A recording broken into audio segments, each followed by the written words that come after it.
சில பேர்த்துக்கு வருத்தம் இருக்குது.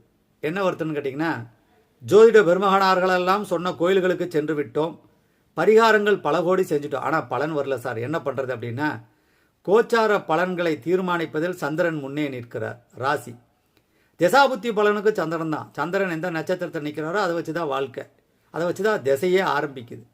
அப்புறமே ஒவ்வொரு திசைக்கு பலன்கள். ராசிநாதன் வலுவாயிட்டாவே நமக்கு வாழ்க்கை திசை மாறும்.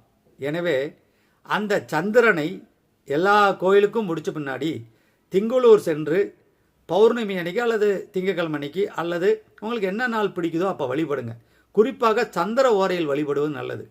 அந்த திங்களூர் சந்திர பகவானுக்கு உங்களால் முடிஞ்ச உதவிகள், அங்கே இருக்கிற ஏழை எளியோர்களுக்கு அன்னதானம், ஒரு ரூபா தண்ணி, ஒரு காஃபி டீ குடிக்க எளிய பணம், உங்களால் முடிஞ்சது பண்ணுங்கள். சந்திரனை பாருங்கள், மனம் குளிரும், வாழ்